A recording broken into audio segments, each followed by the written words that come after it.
क्या पैगाम देना चाहते हैं इंडिया को सर? आमिर लियाकत साहब की लाइन याद आती है, कैसा दिया कैसा दिया कैसा दिया? असां तव्हांखे बि वापसि ॾिसणु चाहियूं न असांजी पूरी सिंध जेका आहे ॾिसणु चाहियां थी शाहनवाज़ ॾाणी उहो ई सेलिब्रेशन कंदे पाकिस्तान जी जर्सी में नज़र अचे।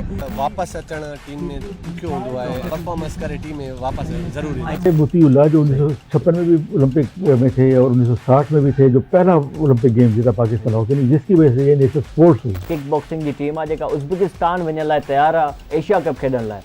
इन्हनि जो मुतालबो आहे तव्हां डॉक्यूमेंट्स खणी अचनि, असां ज़रूरु इन्हनि जी मदद कंदासीं। बाबर आजम को कहाँ रेट करने? बाबर आजम को नंबर 1 कहूँगा, नंबर 1 है, नंबर 1 रहे। कैप्टन बाबर आजम को कैसा रेट करते? वो प्लेयर अच्छा है, लेकिन एज ए कैप्टन अभी तक जो उसकी परफॉर्मेंस एज ए कैप्टन वो इतनी अच्छी नहीं है। 3 बरस तक जो है ना पाकिस्तान इंडिया नहीं जाएगा और इंडिया पाकिस्तान नहीं आएगा। बीसीसीआई ने ही कुछ प्रपोजल ऐसे दिए हैं, जो फॉर्मूले दिए हैं कि मैचेस भी हो और एक दूसरे के जो अपनी पोजीशंस है वो कॉम्प्रोमाइज ना हो एटलीस्ट इंडियन गवर्नमेंट की। सिंध क्रिकेट बोर्ड बैठाण में फेडरल गवर्नमेंट बे इन्वॉल्व थिए, जा रिजर्वेशन आहिनि। प्रोग्राम स्पोर्ट्स अवर सूमर खां ख़मीस ताईं शाम 5 लॻी 10 मिंटनि ते सिर्फ़ आवाज़ टीवी ते।